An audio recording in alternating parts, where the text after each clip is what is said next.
This document is called a frame. I print them out on blue paper so that they're easy to find. And what a frame is it's really just a reference document for us to use to summarize how to approach different types of problems, different topics. So I wanted to create one of these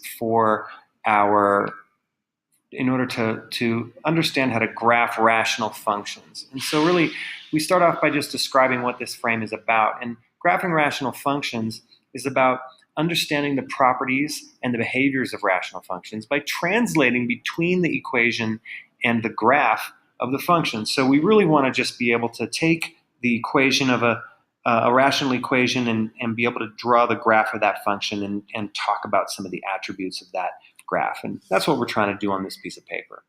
So we begin with the simplest rational function, this function, f of x equals 1 over x. It really doesn't get any simpler than that. The reason why this is a rational function is because it is a ratio, and on the top and the bottom of our ratio are two very simple polynomials, 1 divided by x. And really the easiest way to kind of explore a function, just to begin with, is to make a table. So I'm going to start by making a table of values over here, x values, and this will be the result of substituting x into our function. And let me just start with 5. And when I do 1 divided by 5, of course that's 1/5. On your calculator, you'll get 0.2. And let me just go down the number line here, the integers. 4, if I do 1 divided by 4, 0.25. And then 1 divided by 3, I'm going to round here. I'm making a table of values in order to graph, and of course I can't graph really beyond the hundredths place for these numbers without doing something crazy. Anyway, 2, I put that into my function, I get 0.5. Put 1 into my function, I get 1 out. And I'm not even going to put the 0 here because you already know that if I try to put 0 into this function, I would get 1 divided by 0, and that's undefined. So I can't put 0 into this function. It's not defined. But I can start putting some negative values in, and I'm going to start a new table over here for my negative values. Let me put x in the first column and f of x in the second. So let me start with -5. And some of you already are going to see this pretty quickly. I just get 1 divided by -5 is just -0.2. And I could keep doing this with -4, -3, -2, -1. And you would see that I would get the same values I got when I put positive numbers in, except I would get the negative version of that, like this. -1. Okay, so I do have quite a lot of points here, so I can begin graphing. And there are some statements up here that we're going to fill out and talk about in a few minutes. But first, let me just draw this set of axes. There's my y-axis.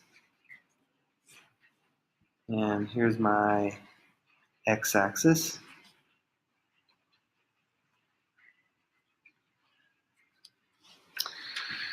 And I'm just going to scale 2, 3, 4, 5. I'm just scaling my axes by 1. There's -5. +5 for the y. -1, 2, 3, 4, 5 for the x. Sometimes I sketch and I'm not so concerned about my scale, but I'm really composing this graph now, and I'd like to use a scale of 1 all the way around. And I'm just going to plot these points that I developed over here. X equal to 5, and I get 0.2, which this is 1. So 0.2 is like, about right here. Again, all we can really do is estimate. Put 4 in, I get 0.25, a little bit more. Here's x equal to 3, y equal to 0.33, 0.5, 1. And I'm starting to get a curve here a little bit. Let me just plot the negative values. Those negative values kind of do this. And there is some interesting stuff happening here. But before I go on, I'd like to understand more about what happens between 0 and 1. We know that we can't put 0 into this function because that causes the function to be undefined. But I can put maybe like a half, 0.5 into this function. And if I do that, 1 divided by 0.5, that's 2. Let me think of another value. Let's do 0.25. If I put like a quarter into this function, 1 divided by a quarter, that's 4. And maybe with those two values, I can get a better picture about what's going on. If x is 0.5 and y is 2, that goes right there. And if x is a quarter, just about right here, and I go y is equal to 4. So now I can connect these points with a nice curve, and I get this beautiful inverse relationship. There it is. And I'm going to put arrows on the end of this to indicate that it goes on and on forever, out this way and up that way. I can continue with my negative numbers close to 0, just like I did with my positive numbers close to 0. And you guessed it, I get -2 and -4 for those values, so I can plot those. And here I go connecting these values, these points, and drawing that arrow. So there's my graph of this very simple function, f of x equals 1 over x. You can see that we already know from our study of rational functions that x cannot equal 0. Otherwise, this function is undefined. And you can see there's no point.